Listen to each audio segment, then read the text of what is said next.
Hi, my name is Matt Gilbert. I work for Qualcomm. I'm going to be talking to you today about how we return data flow to asynchronous programming.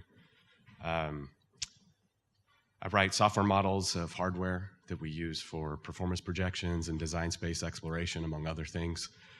I'm going to share with you how we leverage libtooling-based static analysis to help us understand our models by reconstructing the data flow view from asynchronous dynamically connected simulator.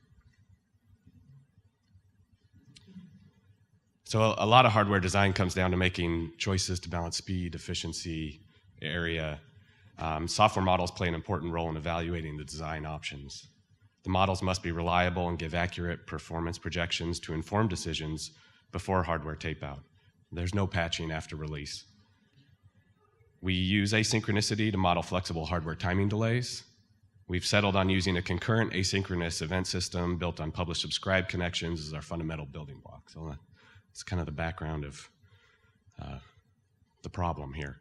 The problem is runtime asynchronous connections have some great properties like loose coupling, but it makes the code really difficult to follow. There were many reasons why this was an issue for us, but most notably, we needed a better way to understand and describe how the model reflected hardware behavior. I mean, that's really the end goal of the model.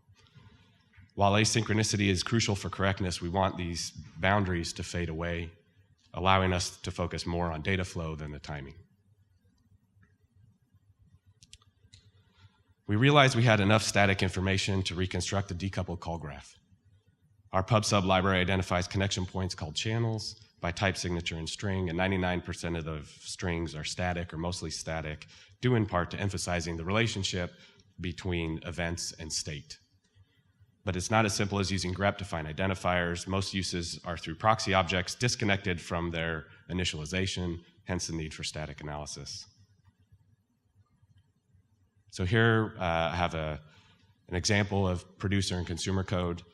Producer to consumer connections are made through channels. Channels represent the runtime connection from end producers to end consumers.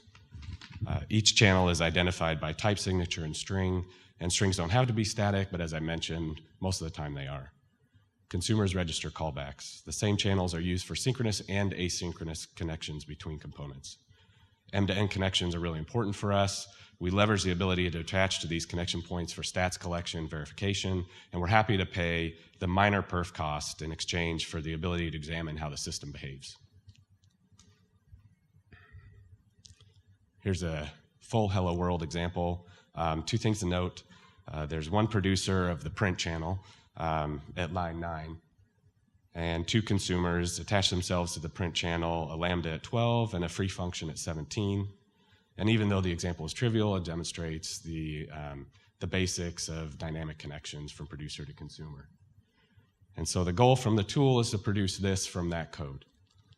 Here we have the reconstruction of even though it's a runtime connections, but the decoupled call graph. And if we were to run this hello world with debug on, you can see we get the output below.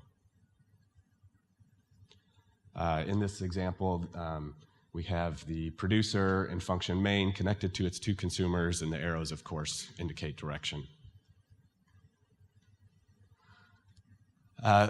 Real examples are obviously not that trivial. This is from the model I'm currently working on. This actually represents a 64-core domain-specific accelerator that we put together over the last couple of months. So as I mentioned, the tool is intended to recognize asynchronous and synchronous connections between components, but also recognizes other idioms. Concurrent state collection may be a little domain-specific, but it handles the case where an event may happen 0 to n times, and no action can be taken until a specific sequence point in the program. It handles merging multiple channels, so state is actually pushed in the library and doesn't have to be maintained by component code. Producers and consumers can annotate their call sites, so you get better semantic information that's in the graph. And finally, the tool will examine the call tree of consumer code, looking at member data usage to help identify concurrent races. So even though right now our simulations are not parallel, you can still have data races in a concurrent system. All right. Thank you.